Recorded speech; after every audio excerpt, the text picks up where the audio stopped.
about what open science means. We really wanted to broaden the conversation about open science because we found that the conversation was much too focused on elements like open access, open data, and preprint, some of these very academically focused aspects of open science, and wanted to make sure that we gave light to some of the other activities. Lo que queremos decir con esta serie, en verdad que esto surgió de habernos dado cuenta con el grupo que estamos organizando de que las conversaciones sobre la ciencia abierta estaban demasiado enfocadas en el acceso abierto, en los datos abiertos, en los preprints y en esos aspectos de la ciencia abierta que tienen que ver casi exclusivamente con los que estamos trabajando dentro de la academia, y lo que sería una conversación y una interpretación de la ciencia abierta muy tecnocrática, o sea, muy vista desde la apertura de productos. Y nosotros consideramos que en América Latina hay mucho más que se está haciendo en ciencia abierta y queríamos dar luz a ese tipo de eventos. Lo que vamos a lograr hacer durante una serie de eventos en línea en los próximos meses, vamos a estar anunciando cada evento en la lista cada varias semanas o quizá uno al mes, depende de cómo vamos agendándolos, es dar, después de esta sesión introductoria, teniendo cada evento con iniciativas que están haciendo algo que tenga que ver con la ciencia abierta y abriendo el conocimiento y abriendo las actividades científicas con el público. So what we're going to do over the next few months and every few weeks, and depending on how we manage to schedule, and we'll be announcing every talk over the mailing list that we have created to make sure that everyone can find them, is to highlight different initiatives that are trying to open up science to society in various ways. The idea, again, will be all things that are that are not exclusively working to open up science from only within academia, but rather working with different members of the broader society and highlighting all of those initiatives that are already existing, initiatives that are not new and are not something novel that's happening because of the attention to open science, but rather activities that are already existing in Latin American society and that we want to showcase both for Latin Americans and also showcase to the world. Entonces, yo creo que con eso, de modo de introducción, probablemente es suficiente para que entiendan un poco lo que vea esta serie, es ayudarnos a abrir la conversación, de que las nuevas políticas que se están haciendo de ciencia abierta no se queden solamente pensando en la apertura, el acceso abierto, la apertura de productos, y puedan considerar todos este otro tipo de actividades que nosotros consideramos son valiosas y se deberían considerar al momento de pensar qué es lo que estamos tratando de hacer y qué es lo que estamos hablando cuando decimos que queremos abrir el conocimiento. And so with that, I think I'm going to be turning it over to Carolina to get us started for today. But like I said, our goal here is really to help some of the new open science policies that are being developed around the world to really move beyond this fixture on just opening up products that are happening from within academia and to consider all of these kinds of activities, like the ones that we hope to highlight during this series, to give people a sense that these are other ways of opening up science to society, of including and involving society in different ways in the process of creating knowledge and advancing our understanding of the world. Yo creo que, Carolina, te dejo que tú te presentes a ti misma y nos cuentes un poco de cómo va a ir tu charla, hablando desde la Declaración de Panamá hasta la ciencia abierta que está en las recomendaciones de la Unesco.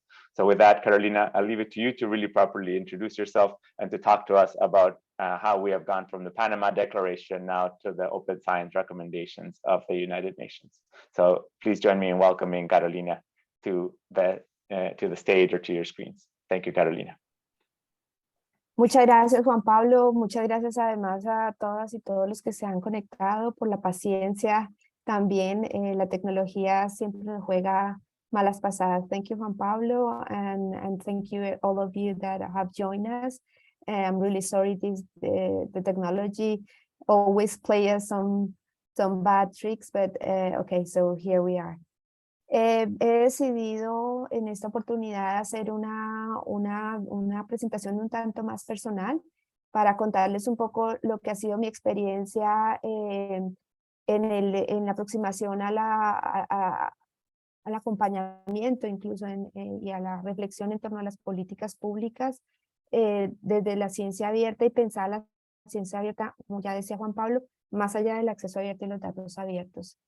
In this opportunity, I would like to approach this conference more from my own personal experience, accompanying and reflecting on the public policies around open science and how it should be more than open access and open data. This is why my topic will be a bit more focused on Colombia, also on what happened parallel during this process in Colombia. Es por esto que voy a estar hablando también un poco más desde Colombia y lo que ha pasado en paralelo en Colombia. Nosotros, parte del grupo que está aquí trabajando estos temas, hicimos una investigación sobre lo que sucedió con la ciencia abierta durante la pandemia. Y parte de esta investigación que se enfocó en Brasil, Argentina y Colombia, incluía un análisis de lo que había sucedido con este tipo de políticas, de la cual tomó esto. Part of the group that is leading this proposal did also work on a research during pandemic, and focusing in Argentina, Brazil, and Colombia. We had some of the main points of the development of the policies. And I will concretely talk about this in Colombia, as I said. En 2000 se dan las primeras políticas de acceso abierto en Colombia, que estuvieron muy unidas a una iniciativa que se llamaba Biblioteca Digital Colombiana. Posteriormente, en 2013, se creó ya el Sistema Nacional de Acceso Abierto, precisamente porque en 2011 Colombia se había unido a lo que se llamaba la referencia. Todo este proceso tiene que ver sustancialmente con políticas de acceso abierto y de cómo promover repositorios en particular en donde las revistas colombianas pudieran quedar al alcance de todas las personas.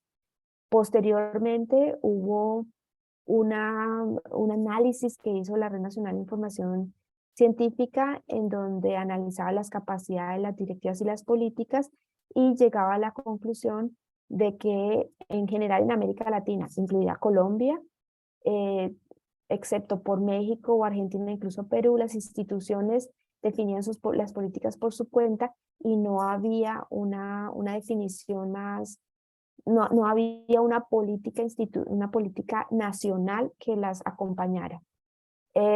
From this, what we saw is kind of a story that how in 2000 some policies of open access started, especially in Colombia, tied to what was called the Digital Library of Colombia. Later on in 2013 appeared the National System of Open Access that was connecting all the universities, and this was the result of a 2011 connection between Colombia to la referencia, a more regional policy to do especially national repositories where the journals from each country could be openly available on the internet. Later on, there is this analysis about the national network of scientific information and how the capacities, the directives, and the policies of intellectual property policies would allow the open access. The conclusion of this analysis done by the Inter-American Bank of Development was that without any national policy except in Mexico and Argentina, there was really no policies being defined in a national level. Later on in Colombia, specifically in 2017 and 2019, Colciencias, which is the national agency for the development of science in that time, now it's the Ministry of Science, presented a draft of a policy that was talking about open science, but it was really something like opposing to closed science, and there was mainly a big worry, a big concern on the possible impacts, negative impacts on intellectual property. From Karisma, we were really, I would say, pissed off, if I may, and because this was, of course, this was a draft, this was only being to trigger the discussion, but we were really mad, and I think that was something that triggered us also, incentivized us to present a proposal to SILAC. This is a regional fora of science and education that the UNESCO drives. And we asked for a space to discuss, to analyze how this kind of policies, what we would recommend for this kind of policies, and it was from an activist perspective. Entre 2017 y 2018, Conciencias presenta un primer borrador de política pública en donde lo que veíamos era la ciencia abierta en oposición a la ciencia cerrada. Y era como muy dirigido a una preocupación por los posibles impactos negativos que este tipo de diseños podía tener en la propiedad intelectual. Así que tengo que reconocer que desde Karisma nos sentimos bastante enojadas, como nos parecía que era increíble que se hiciera esa aproximación, ¿no? Como en oposición y tan maluca, digámoslo así, que en 2017 presentamos una propuesta al SILAC, que es un foro regional que maneja Unesco en educación y ciencia, pidiendo un espacio para analizar y sobre todo reflexionar sobre cuál podrían ser nuestras recomendaciones y el marco positivo para unas políticas de ciencia abierta en la región. Y por supuesto esto tenía un contexto de activismo.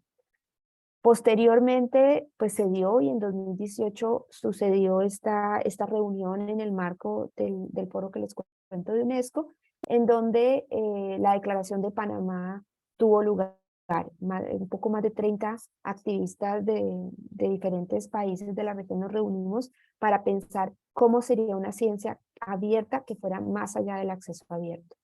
This finally happened during 2018 SILAC, that we had finally a space to discuss, and it was about 30 activists from all over the Latin American region that we sat during this fora of UNESCO, and we analyze and reflect on what was the framework that we would like a policy in Latin America to consider going beyond open access.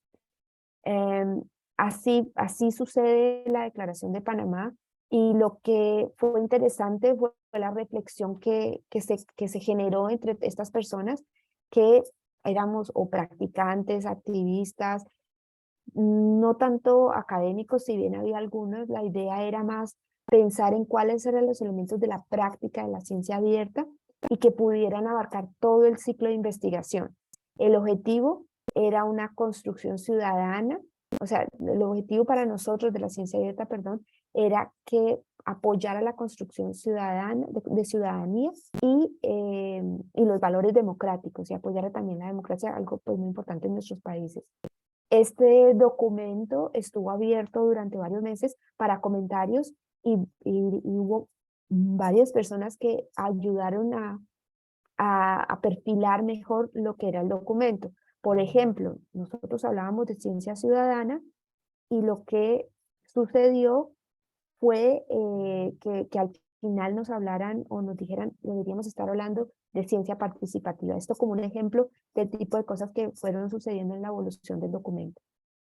As a result of the meeting, or maybe part of the meeting, we reflected on how to go beyond open access and open data, and we were especially interested on defining the elements of the practice of open science in the region. Something that could include all the process, all the cycle of the research, and to put it on some local elements of Latin America. The objective for us of what we were calling open science was the building of citizenship and including democracy, the values of democracy. The result of this reflection was a document that was open on the internet to comments by others. And I have to say that we received several comments that were integrated to the document. And just to show you one example, many people asked us that from the original document that was saying citizen science, we should start talking about participatory science that has a more academic even context in the region. Este proceso, digamos, en mi propia reflexión y al interior de Karisma, nos permitió empezar a hablar de eso, de que la otra ciencia abierta ya existe, y reflexionar sobre cómo históricamente en América Latina, si bien no se ve reflejado en políticas o en legislaciones, hay una serie de desarrollos académicos que permiten hablar de eso, de otra ciencia. Estamos hablando de False Borda en los 70, de la investigación, acción, participación, o incluso de la educación popular de Freire en Brasil. Digamos, fue un proceso de decir, ya existe y hay prácticas de las que podemos arrancar. This, of course, helped me, or at least personally, again, as I said, I will talk from a personal perspective, connected me to many others in the region that were speaking. We cannot say that this is something new in the region. This is something that had a history and already practiced in our region. In Latin America, things, or maybe even academically, or reflections have come from, for instance, from False Borda in Colombia since the 70s that talk about research, action, participation, or even Freire in Brazil with all its analysis on popular education. So this was also an internal process in Karisma and myself to think how this idea of open science exists. And later on, in Colombia, Conciencias started some workshops in 2019, and a bigger process of consultation about how should it be the lines of a open science policy. The questions were still very narrow. The questions were about how does it's compatible or not with intellectual property. What are the interactions of the science actors? What are the incentives? How do you evaluate them? What is the impact of such a policy?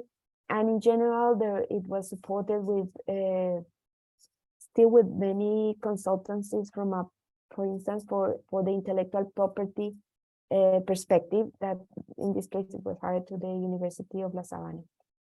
Conciencias empieza en 2019 una serie de talleres y consultas amplias sobre los lineamientos de la política de ciencia abierta, que aún así seguían teniendo un alcance un tanto limitado.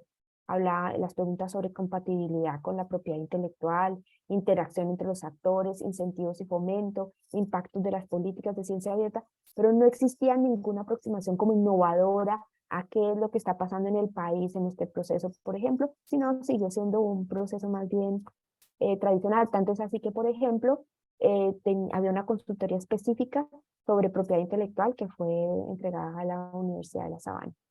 Como resultado de la consulta, no podemos decir que Colombia no fuera diferente a lo que ya sucedía también en América Latina.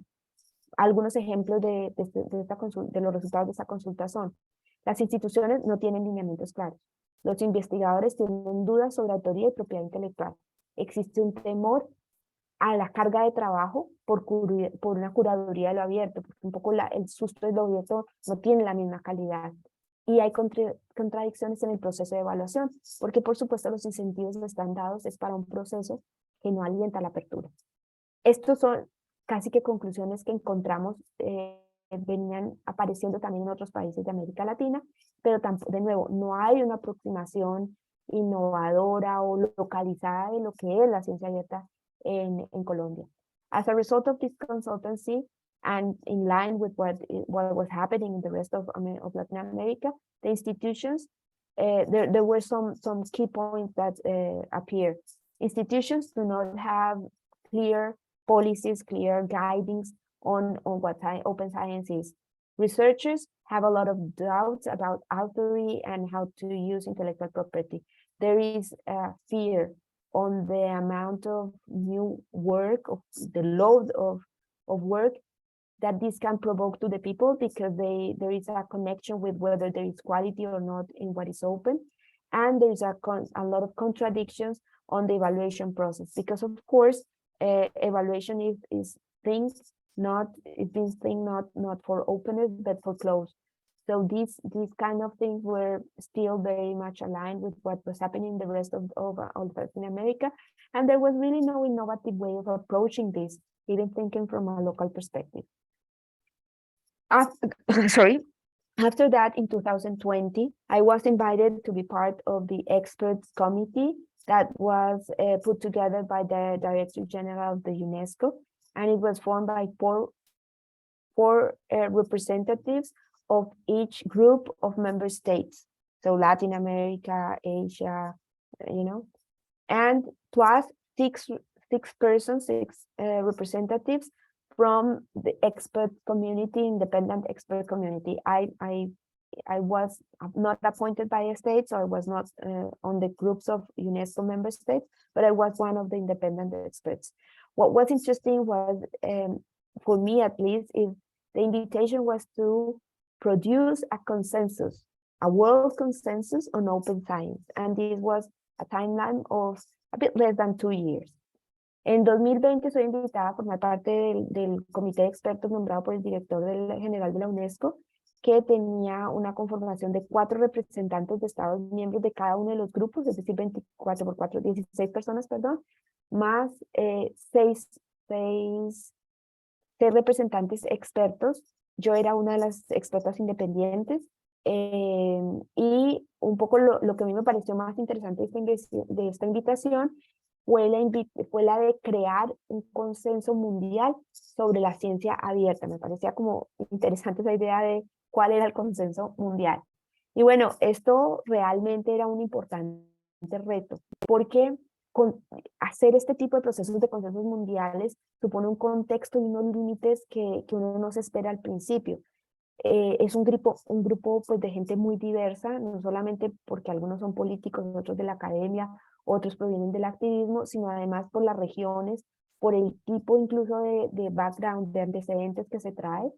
Las consultas que se dieron durante esa época eran de diferentes temas en diferentes regiones, con asistentes muy diferentes, países, sociedades con muy diversos niveles de desarrollo, países árabes, los latinoamericanos, los europeos, los gringos, ¿no? Un grupo con una diversidad impresionante, y además exigía llegar a un consenso dentro de un marco muy específico, no solamente de lenguaje, sino además político y de instrumentos preexistentes. Y eso todo nos obligaba a llegar a un consenso. Entonces entra uno con unas expectativas muy grandes y se choca con una realidad que lo obliga como a una serie de transacciones. The process was a huge amount of learning, because context and limits, because of its own context and limits. Very diverse group, not just because some of them were politicians, others were from the academy, diplomats, activists, but also from very different regions, very different levels of development, different countries, different regions. The consultancy, the meetings to receive inputs that we had during those months were also very diverse. They were very diverse topics. There was one from about open access, others about intellectual property, traditional knowledge, etc. But also because it was framed, it needed to be framed on the UNESCO frame, not just on policy, but also on the language of UNESCO. So it is really a very specific and challenging framework to do this kind of things.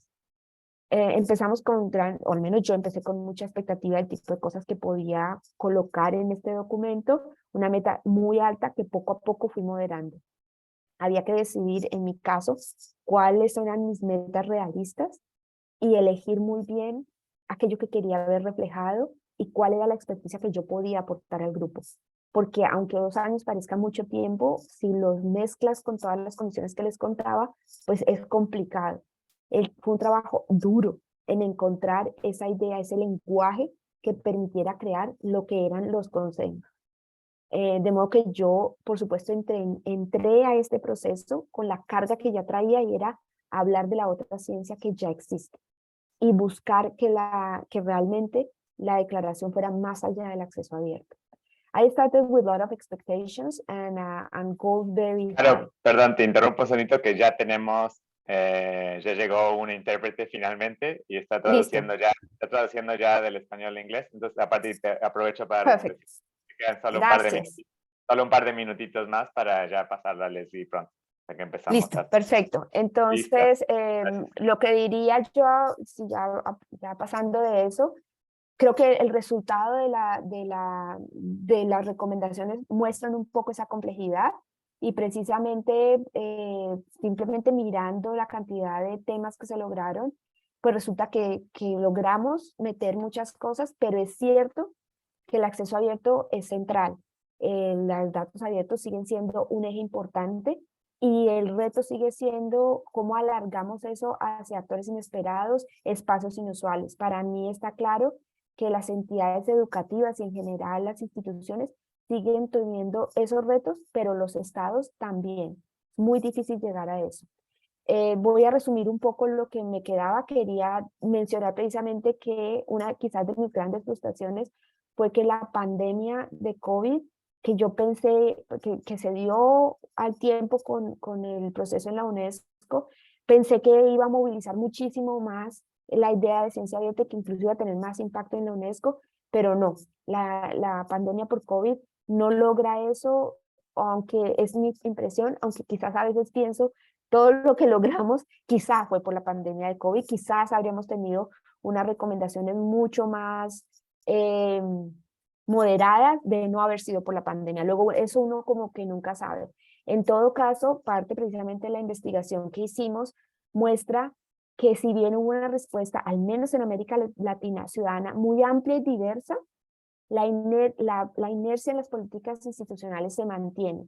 Los estados sí exploraron respuestas en medio de las crisis, pero no fueron muy dinámicas, no fueron innovadoras, fueron bastante poquitas, digámoslo así. Por tanto, para mí es una oportunidad perdida el COVID para experimentar y diseñar nuevas formas, y es lo que también concluimos en la investigación. El enorme interés y potencial de las iniciativas participativas y los prometedores resultados de su uso contrastan completamente con la poca capacidad de los estados de responder en forma innovativa. Mis conclusiones. Las recomendaciones de Unesco son un buen paso para crear capacidad institucional y facilitar que los países tengan al menos unos mínimos de apertura. Dan tranquilidad sobre mitos. Creo que particularmente el tema de propiedad intelectual es lograr darle tranquilidad a la gente de que se está en un marco legal. Pero no es una guía contextual a necesidades locales. Eso hay que seguirlo explorando y era algo, por ejemplo, que sí tenía muy clara la Declaración de Panamá y quizá tiene sentido, esto pues es algo global. Y no logra recoger que hay muchas prácticas que ya existen en la región y que no están logrando penetrar las políticas. Finalmente, solo quiero mencionar para cerrar como esta experiencia y la conexión con Colombia, en 2022 Colombia lanzó su política de ciencia abierta y de nuevo no es muy diferente a lo que logra hacer Unesco.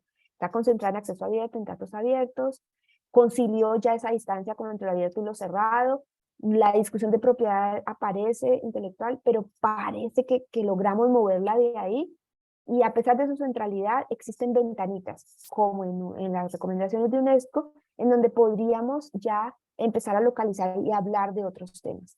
Es decir, el desafío continúa y hay que reconocer que los procesos de cambio pues son lentos. Yo cierro invitando a la iniciativa con la que arrancábamos, y es Hablemos de Otra Ciencia, porque ya en América Latina esto existe, y por favor visiten la página web. Mil gracias. ¡Wow! Muy bien, gracias, Caro, por introducir un poco también, continuar esta introducción del tema y lanzarnos. También por hacer tus propias traducciones hasta que ya estamos. Entonces, I'm just going to say one thing in English for those that are still listening, that there is now simultaneous translation from Spanish to English and from English to Spanish. Ahora el próximo hablante va a ser Leslie, y a los que él va a estar hablando en inglés, pero es para los que necesitan traducción o interpretación, ya pueden ver el icono del globito en su Zoom y pueden pasarlo y va a haber traducción simultánea de lo que está hablando él, del inglés al español. Leslie, creo que está escuchando en el canal de inglés, entonces sigo en español, pero decir, Leslie, te doy la palabra. Te damos a ti tus 20 minutos para continuar. Y Caro, te cuento que hay una pregunta ya en las preguntas y respuestas. También invito a todos a hacer preguntas durante la presentación. y vamos a ir contestándolas, creo que ahí en el texto mismo, y si podemos también robarnos unos minutos al final para continuar. Pero Leslie, bienvenido, muchas gracias por estar con nosotros. Te cedo la palabra.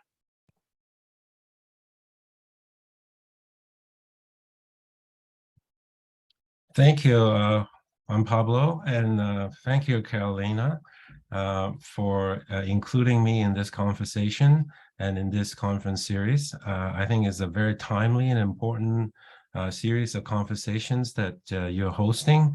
And I particularly like the title of this series, that open science already exists in Latin America.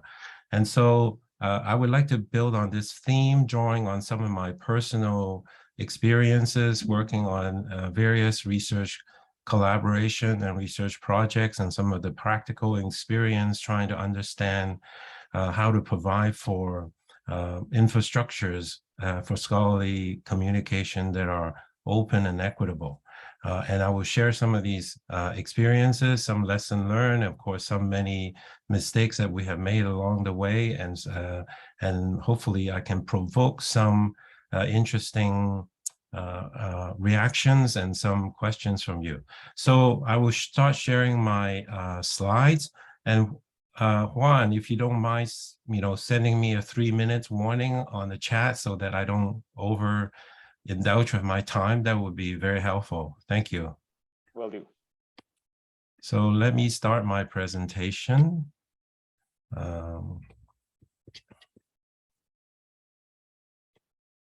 You are seeing my slide now? Yes, we see them clearly, Leslie. Thank you. Thank you. Okay, so I have chosen the title of my talk, calling it Opening Science from Below. And so let me explain to you the origin of this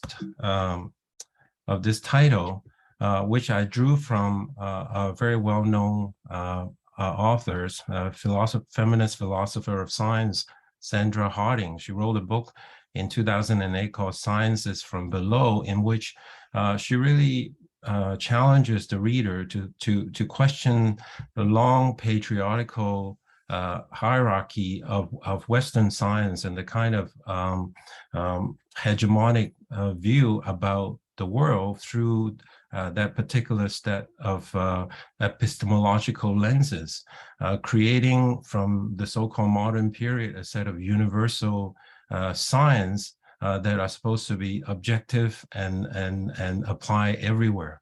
And her book really took into question a lot of these entrenched notions of universality of science. And she asked us to think about how these constructed narrative favor particular narratives of modernity, about progress, about development, that then created a world of binary world of those who are in charge of science and technology, are able to progress, and those countries or regions that have fallen behind because they have lacked the mastery of science and technology. So this, and then the so-called traditional society with traditional knowledge that doesn't somehow advance the society into the modern world. So this kind of dichotomy, this kind of binary, have structures the way we think about development for a long time. And as a student of development, I was raised in that tradition of thinking about the so-called developing world and the developed world, these kind of binaries, one was advanced science, one with traditional knowledge. But of course, she'll remind us these binaries, of course, are very much constructed socially by those who are in power and who have the resources to enact and entrench that particular view of the world. But of course, when we study the world, histories and knowledge, we know that there are many, many rich cultural, historical, and scientific traditions around the world, most of which have been largely ignored by mainstream discourse of Western science. And so part of her books was to bring to light the rich and diverse empirical knowledge and epistemological traditions of communities from the global South and from Latin America in particular. Now, today's, that might not seem too radical to think about knowledge in these more inclusive terms, but again, even 20 years ago, the discourse is very much about how to, again, universalize science and its practices. And unfortunately, a lot of current discourse about open science is very much based on that particular modes of narrative that is still favoring a particular view of science in the center, and then adding openness on top of it. So it is a lot about, as Juan alluded to it, about subscribing to certain standards, using certain protocols, and making data open and transparent, and sharing publications as soon as possible, that kind of thing. So there's a lot of sort of technical calling for open science. So so we need to think about many dimensions of open science, and I want to then make these claims that the current open discourse about science and open access really tend to replicate the existing power structures. Those who are in power already, who have a great deal of resources and who are the centers of knowledge production, continue to benefit from this so-called open discourse, whereas those who have been marginalized are being further marginalized by this particular discourse. And so we really need to rethink how to pluralize this particular moment in time to think about a proto-versal framework of openness that centers social justice, and particularly self-determination and autonomy and sovereignty as the design principle for thinking about science and scholarly communication. These are issues that are not given sufficient attention, in my view. And again, there are many Latin American scholars who have been telling us that there are many worlds that are possible in our current world, and by the same token, there are many open sciences that are possible and already exist in Latin America, as this series will illustrate. So we need to learn from the diverse communities, particularly those resides outside of academia. My colleague Bud Hall and Rajesh Tandon, who are UNESCO chairs in Community University Partnership, have always reminded me that 90% of the so-called knowledge that we depend on to live on day by day resides outside of the academia. They are not the kind of formalized knowledge that you see in books and journals, but these are knowledge that exists in the communities, that are enacted in the community, that are passed on from communities from generation to generations.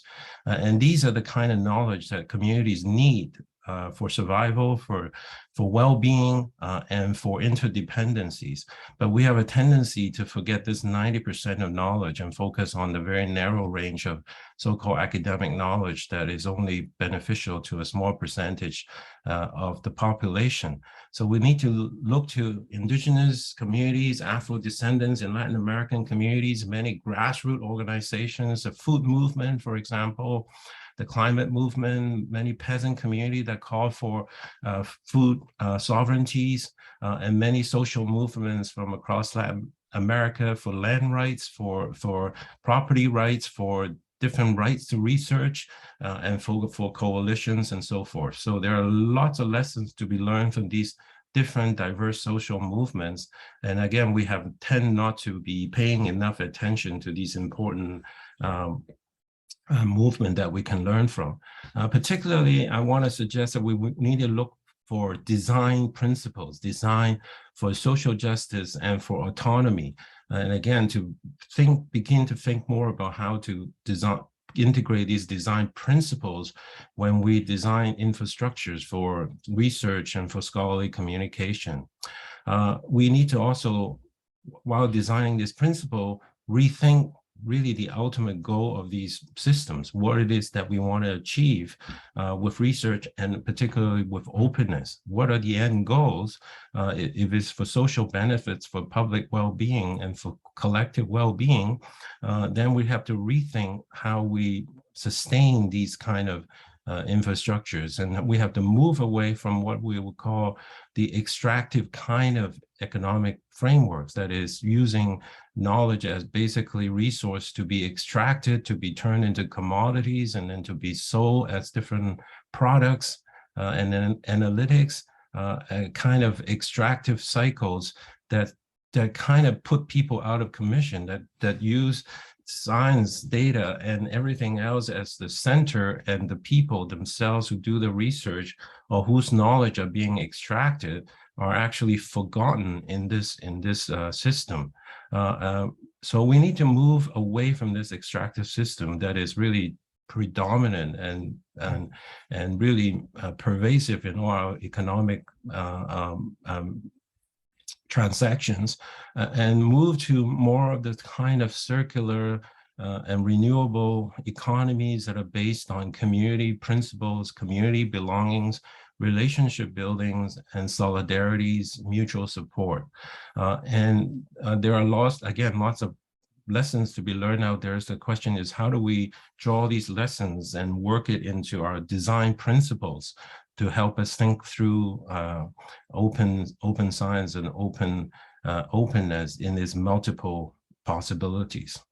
And in the end, I'll have some open questions. I don't have answers to them. How could these kind of rethinking help us also redesign self collaborations?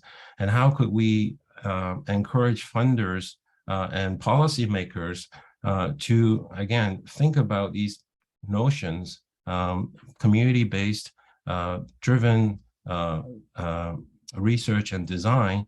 How do we sustain these kind of important endeavor to ensure the kind of diversity of ideas that will help us sustain our life and well-being into the future? So as I suggested, mainstream open science discourses have tend to replicate existing power structures and knowledge asymmetry. And this is the kind of work that we have been trying to document through different research projects. And one of the projects that I was lucky enough to coordinate was this open and collaborative science and development network projects. That finished a few years ago, but we still have lots and lots of lessons that we are drawing from these network and their partners. And this project allows us to work with many, many different research group communities across the global South countries. Many of them are indeed in Latin America, across the Caribbeans, and in Colombia, Brazil, and Argentina, as well as Mexico. So we had the pleasure and fortune of learning from many of our colleagues from Latin American countries. I would also want to pay tribute to Carolina's father. Actually, in this case, Hector has been a pioneer in looking at traditional knowledge and their integration with scientific practices.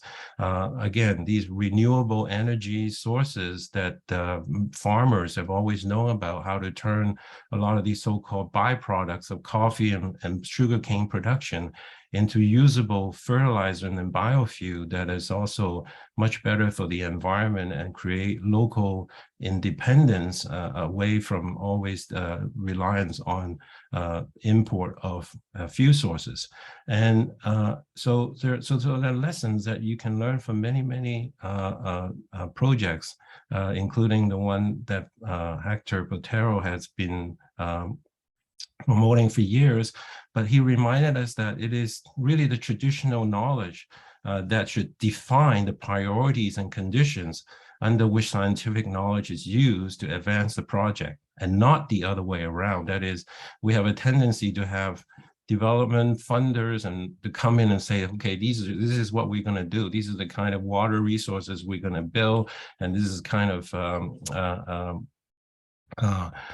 power stations that we're going to use, and so forth. There's a lot of imposition from above, policy imposed from above. And the notion of opening science from below is to remind policymakers that there are lots of knowledge that already exists that should be amplified because they serve the community well, much better than those that have been imposed from the outside.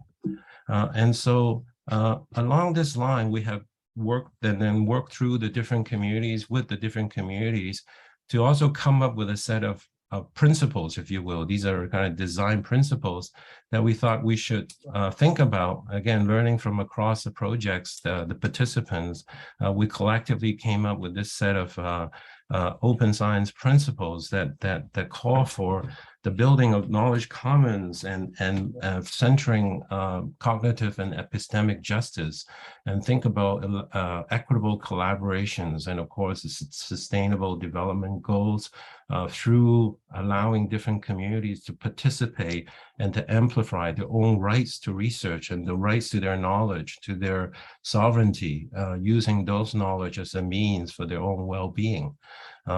Again, these principles are by no means final. These are evolving lessons, much like the Panama Declarations that Carolina mentioned earlier. But the point is that these are kind of set of principles and understanding that we collectively came up with based on what our understanding of the time. But as I said, these are things that should be and continue to evolve. And so what we want to encourage is us to collectively think about how to contribute collectively to this framework of pluriversal framework of openness, that think about self-determination. And also want to share with you some of the lessons we've learned from the network. So we put it into a collection, a book that you can download with all the lessons learned from the different partners across the projects. And of course, you can go to the website and read many of the different blog posts and so forth. We also recently, Carolina mentioned the UNESCO Open Science recommendations. I and then several colleagues, Bud Hall, the late Florence Piron, Rajesh Tandon, and Lorna Williams, who was a well-known Indigenous advocate of Indigenous knowledge in Canada. We came up with this document that was used towards the recommendations for the Open Science, UNESCO Open Science principles.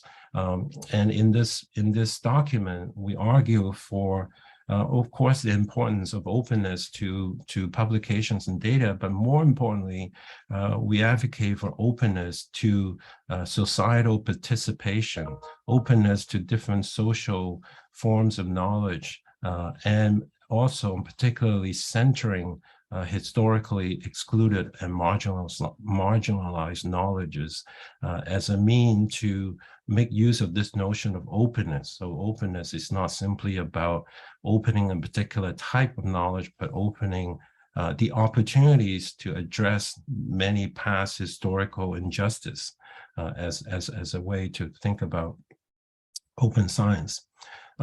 And so at the same time, we want to move away from the notion of extractive to the kind of solidarity economies that I mentioned earlier.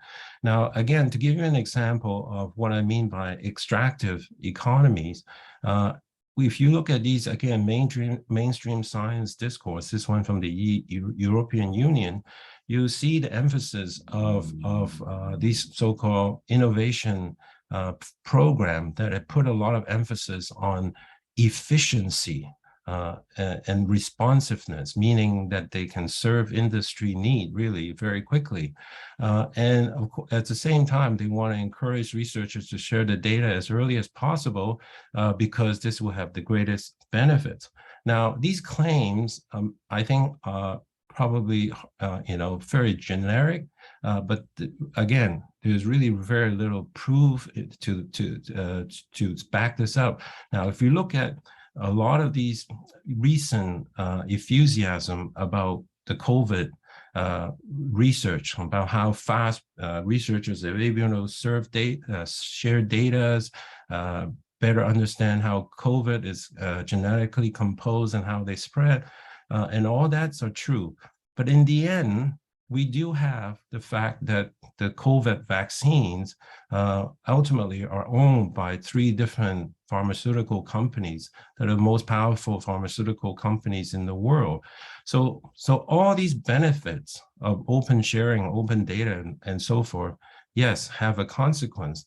But the question is whose knowledge is being opened up and who benefits from these kind of knowledge. So open science may be good for some people, but the benefits of openness is not universally shared and enjoyed by all. So this is the kind of question we need to ask ourselves. And in the process, one of our research projects look at really the enclosure of this type of extractionist system of knowledge. Here's a case of Elsevier as a case studies.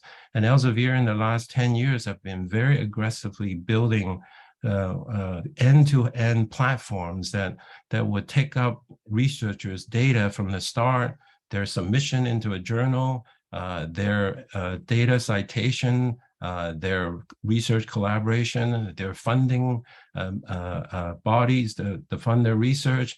And of course, they then generate this so-called research analytics to sell back to researchers and their institutions and claim that this will help them compete better in the global economy and to better situate themselves in the global university rankings, right? So many of these narratives, I'm sure, are familiar to those of us in the global north, and they are increasingly common also in the global south and across Latin American countries. Those kind of pressures are coming in.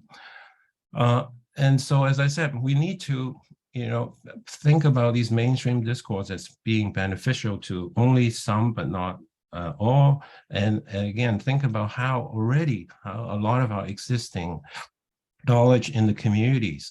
In Latin America, we have long-standing tradition of buen vivir, understanding of collective well-beings, rights of nature, other communal logics, and different narrative about how to transition to a more just and equitable society. And so, again, we don't have to go far. Again, looking at the Zapatista of Chiapas, they have been reminding us for many decades about the importance of autonomy and that these autonomies are in important design consideration for community well-being itself. So I will finish by, again, making these suggestions. One of the inspiration I draw from is a scholar by the name of Arturo Escobar, a Colombian anthropologist well known to many people. And in recent years, he has been arguing that we really to think about design as a way of being, because we are controlled often by design. We're structured by design of our, not just the digital design, but all the social design that constrain how we act, how we know, how we interact with each other. But this kind of very homogeneous design, the one world ontology, has really created a very homogeneous world and a rather extractionist world that only benefit a few and create a kind of extreme inequality that we're seeing. And so again, he called for this pluriverse, a way of creating a world where many worlds fit. And I think where we can translate this to scholarly communication and open science is that we have to have a system where many worlds fit. We right now have a system where only one kind of world fits. Impact factors, citation, quantification, and we need different kind of ways to conceive of it. Now, I know Thank you, Leslie. Juan is there, so I will leave it at that particular call because this is the kind of thinking I've been engaged in, and by no means I understand this fully myself. So it is simply a way of calling out to say, let's work together to think about how to think about inclusive and the kind of design that allow many worlds to coexist. Okay, I'll stop here. Muchas gracias, Leslie, por esta presentación, también ayudándonos a pensar en el marco alrededor de todos estos temas. Yo creo que las dos presentaciones nos han dado una posibilidad de poder un poco justamente pensar en cómo vamos a interpretar y evaluar y considerar las iniciativas que se van a presentar en lo que sigue de esta serie. He visto que hay muchas preguntas ya en el chat que han entrado. Los invito a hacer más. voy a invitar a tanto a Leslie como a Carolina también que empiecen a mirar ahí para las que se puedan, porque no vamos a tener tiempo de llegar a todas en lo que ya estamos sobre la hora, pero sí quiero aprovechar para hacer una pregunta por lo menos a cada uno de los panelistas de ahí, de las que están en el chat, y el resto las contestaremos por escrito. Carolina, no sé si puedes también prender tu video también para unirse y pido a los organizadores que nos pongan a los tres en pantalla. Y ¿por qué no empezamos con una pregunta para Carolina? Justamente hay una pregunta de Paula Johanna Rodríguez preguntando justamente a propósito del cambio del gobierno en Colombia y la propuesta de ir más allá de la ciencia abierta tradicionalmente aceptada, si es posible fomentar el desarrollo de este tipo de saberes y a su vez permitirle a las comunidades étnicas del país acceder a lo que se conoce tradicionalmente como ciencia, con el fin de que se conviertan en hacedores de productos científicos sin tener que pertenecer a la élite del país. Creo que la pregunta está enmarcada en el tono del cambio del gobierno de Colombia, pero es una pregunta también creo que se puede generalizar más allá del contexto colombiano, de cómo se podemos pensar en la integración entre los que son considerados los que producen conocimiento científico y los que están produciendo conocimientos que no son valorados por los gobiernos o por el Estado de manera más general. Casi que la respuesta es la conferencia de Leslie, ¿no? En primer lugar, efectivamente, el cambio de gobierno pues, es muy probable que genere un ambiente diferente para pensar este tipo de aproximaciones, no porque no existan, sino porque, como decía Leslie, hay una narrativa dominante en donde la forma de producir la ciencia tiene unos actores definidos, unos procesos definidos y unos lugares definidos. Pero efectivamente vimos hace unos meses en Colombia una discusión que detonó un documento borrador en donde se hablaba precisamente de saberes tradicionales y de otras formas de ciencia que generó la discusión. Eso produce discusiones y las discusiones pueden generar cambios sociales, pero me parece que la respuesta en términos generales estaba dada por la conferencia de Leslie. Mucha de la ciencia ya se produce en espacios inusuales por actores inusuales y digamos, y nadie por eso está retando el método científico. Por tanto, es un problema de tener una aproximación diferente, mente abierta y generar incluso formas de validación y de evaluación diferentes a las que ya tenemos. Pero no, esa es la conferencia de Leslie. Muchas gracias, Juan. Gracias, Carolina. Leslie, una pregunta aquí fue hecha al principio de la conferencia, pero creo que puedes hablar de ella, es ¿hasta qué punto o en qué medida la ciencia abierta puede contribuir a intensificar la centralidad que existe en la ciencia de hoy? Let me ask it in English just in case the translation as I read it, but the question I think for you, Leslie, is to what extent is there a risk with open science continuing to amplify the northern centrality of science as there's more focus on that opening of the science from the north? To what extent might that reinforce sort of a colonial science that imposed on the rest of the world? Yeah, I think the danger is very real, as I said earlier, when we encourage openness of certain things like data and publication, not everybody can take advantage of these data. And very often data are very complicated and you have to have the infrastructure and the tools to interpret the data and to make sense of the data. So those who have those tools and infrastructure already are more radically be able to benefit from these sort of massive amount of openness, whereas those who don't, who are traditionally been lacking these kind of resources and access, doesn't matter to them. The stuff is out there. They are not able to take advantage of them. But the contrary is true, so that their own knowledge and practices are continually being extracted and they're not being given credit. I think right now the biggest examples, I was looking at an issue on sustainability practices about proposal for different sustainability practices scientists are coming up with. And if you look at a lot of these sustainability practices, 90% of them are traditional practices that are done by peasant community farmers in other parts of the world already.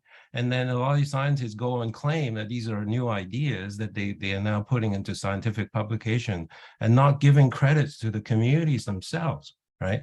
And so I think one of the things about open science is we need to be able to say, give credit to all these different communities, allow these communities to record their knowledge and share their knowledge in ways that are beneficial to their own local communities and be given the credit. And of course, then the support by the funding agency and the government to continue their practices so that they are not dependent on these kind of outside imposition. Gracias, Leslie.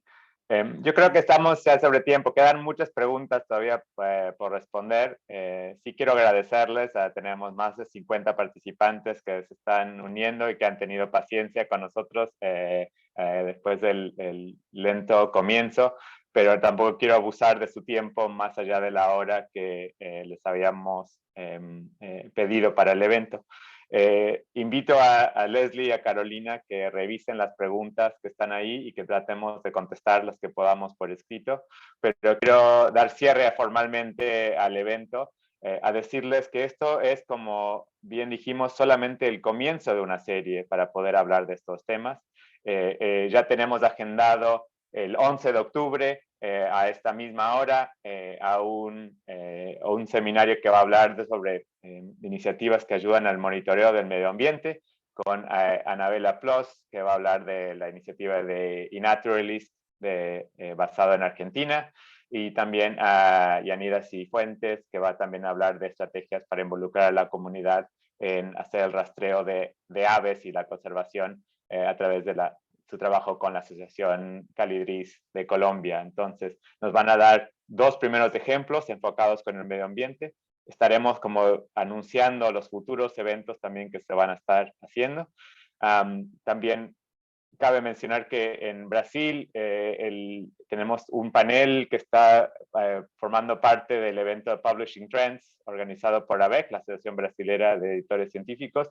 El panel ese será el 7 de octubre a las 14 horas de Brasil. También mandaremos detalles sobre esta serie a través de el mailing list que tenemos para que se puedan conectar, porque este panel también estará puesto en vivo en la web. Entonces, les quiero agradecer a tanto a Leslie y a Carolina por estar aquí con nosotros, agradecerles a todos ustedes por su paciencia y por estar con nosotros el día de hoy y por acompañarnos en lo que va a ser, yo creo que una serie muy interesante que nos va a permitir justamente ir más allá de lo que, y abrir y ampliar las conversaciones sobre qué quiere decir la ciencia abierta.